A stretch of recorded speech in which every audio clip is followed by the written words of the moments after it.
Hello, it's Julie from Spellbound, and this is the last instalment in making our landscape beaded bead tassel.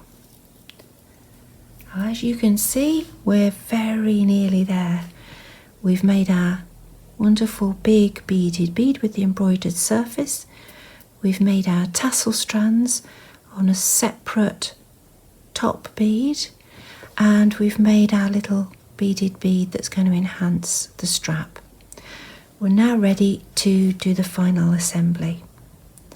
Now for final assembly, I'm going to use a stranded wire beading thread. This is a non-branded version, but it's nice and strong.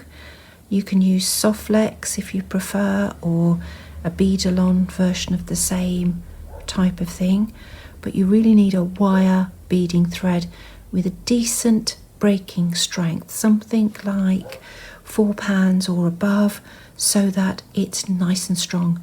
Because now you've done all this beading, it's really quite heavy. The heaviness gives it its lovely hang so that it looks sumptuous. It also means we need to be careful when we're assembling. I've got 2 pairs of pliers. I've got some wire cutters because I'll need to trim this, and I've got some flat nose pliers because to secure tiger tail thread I'm going to need to use French crimps, and French crimps are squashed flat to secure them. That's what those are for. But while I'm beading, I don't need those 2 in the way because it'll just catch, and I'll move those out the way. Now I've got a selection of seed beads that pick up on the theme in my large bead here and in my smaller bead here. I've got a few seed beads, and I've also placed a few faceted beads in between the different components because I think they need to be spaced out slightly, and I think that's the order I want them in, but I might change my mind. Right, let's get going. We start by cutting ourselves. I've got about 75 centimetres of the stranded wire thread here, just in case I want to make it a little bit longer than I'm envisaging at the moment. Much easier than starting again because I need a longer piece. And I'm going to put the tassel through the anchor bead at the top into the middle of my wire.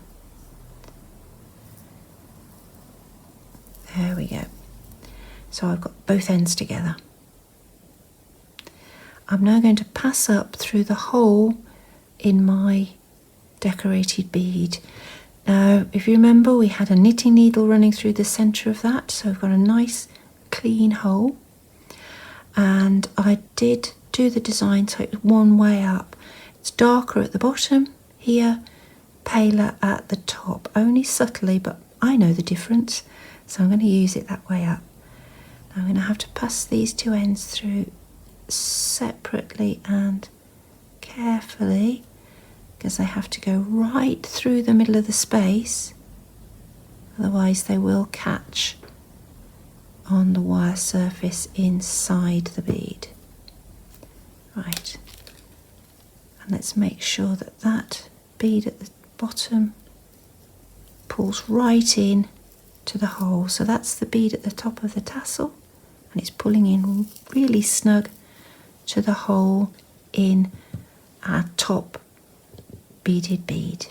Right, now I've got a similar size hole at the top, so I need a reasonable size bead to fill that so everything else doesn't run into the space. I could use another one of these crystals, this one here, like that, but I think that's too much. I'm actually going to try a 6mm facet, both ends up through the 6mm facet, and push that down into the hole. And yeah, I think that's okay. Right, now my next big component is this one here, where I want something to space out between here and here. So I'm going to pass through a couple of seed beads, and this is very much an experiment on my part. Now you see they both won't go through a size 10, so swap to a size 8 and I'll see if they'll go through this size 10. Some smaller seed beads have bigger holes than others, and that's a no as well. So let's just push those down for the moment and see how it's... Actually, that's not far off the space I want. Now if we have a look at the hole in this bead, you can see all the threads disappearing into the hole in that bead. Now I want to protect those threads if I possibly can.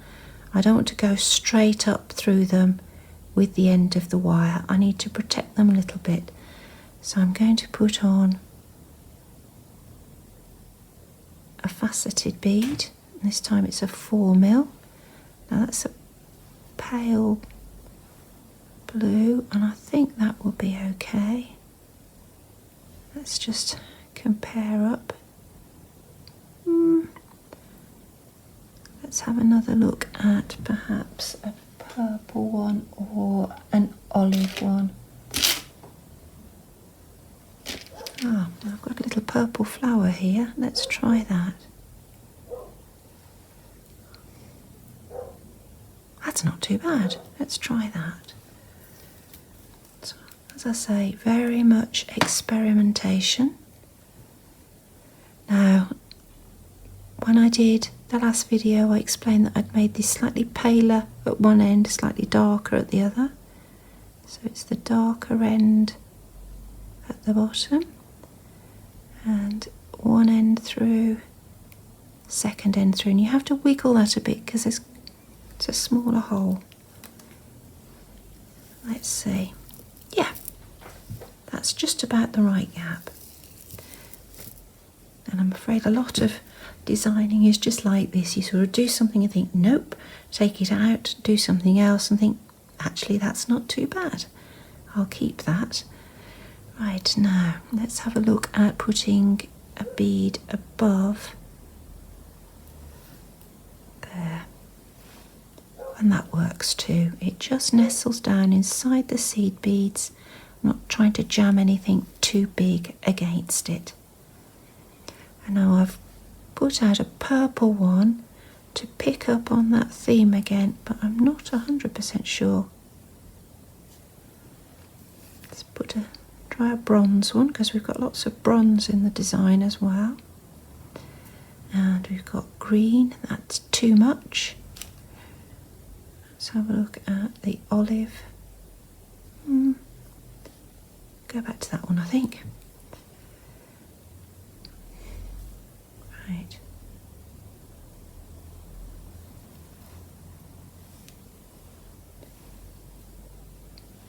Oh, I don't really want to put too much purple on because I'm potentially adding a purple bead.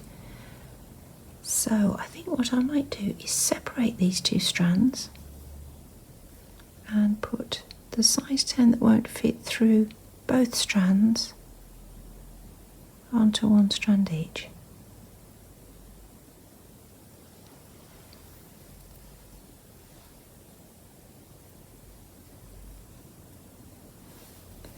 And then up through the purple. Let's try it on and see what we think.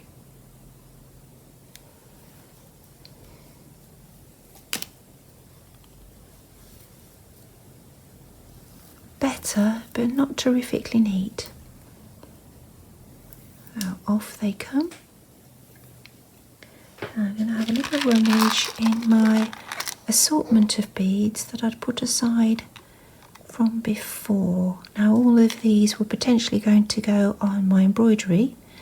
As you can see, not many of them made the cut. Got another one of those flowers, and I've got a couple of little washers.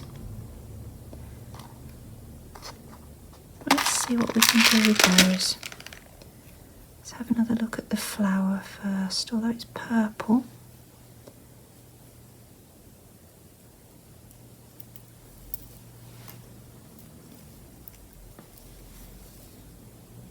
Again, not too bad. I quite like that. Perhaps put a washer on top.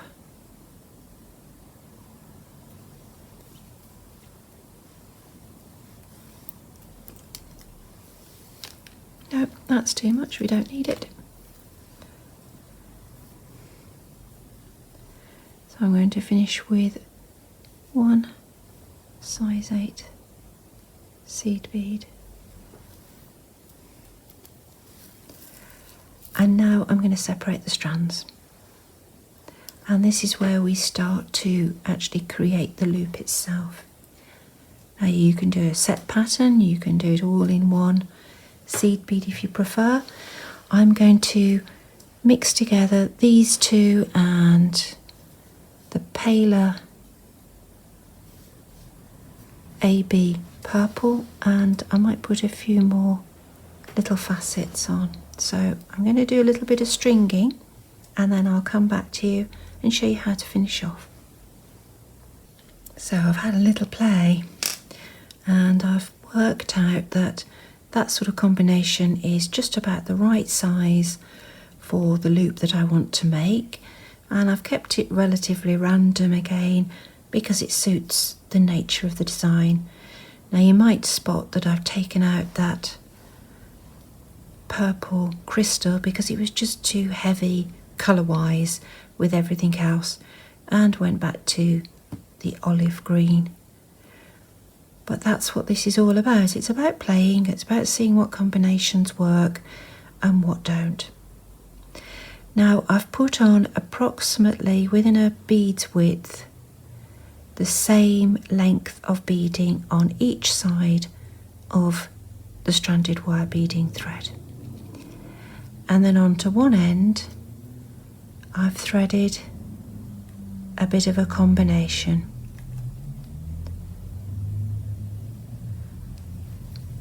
I've threaded on some size 8 beads and I've spaced them out with crimps. So I've got a size 8, a crimp, 2 size 8, 2 crimps, a crimp, let's try that again. We've got a size 8, then a crimp, 2 size 8, then 2 crimps, and that should be 2 size 8 and then 1 crimp, but I've made a mistake. 2 size 8, 1 crimp, 1 size 8, and just to make the other side match,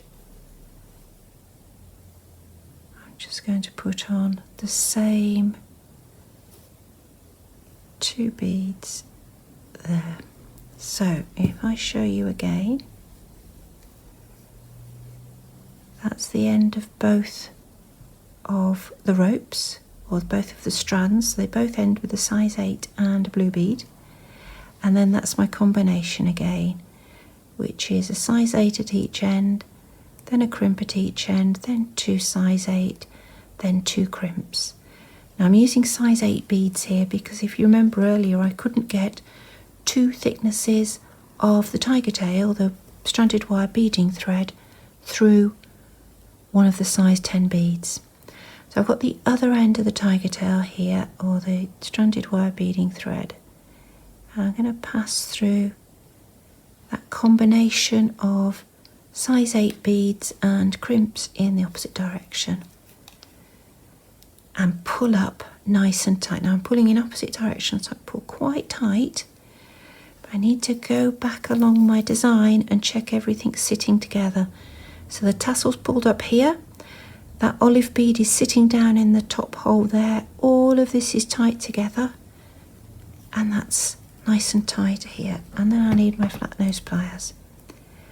And I'm going to do the 2 crimps in the middle first, squash them both flat, come in both sides, make sure it's nice and flat, and then if you can, get into those extra crimps as well.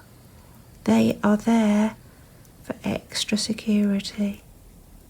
It's a bit difficult if you can't get in without breaking the beads, don't worry.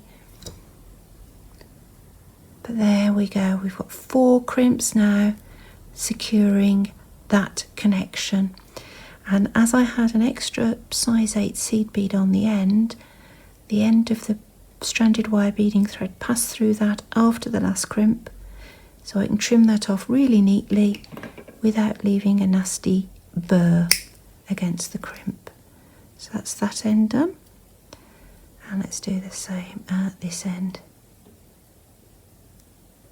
Really pull hard on the wire to make sure you're getting in as close as you can. And there's our tassel complete. Inspired by a landscape, we've got the sky coming into the mountains, coming into water, and then the land beyond. Now this is not a quick project, but it's an immensely enjoyable project to do.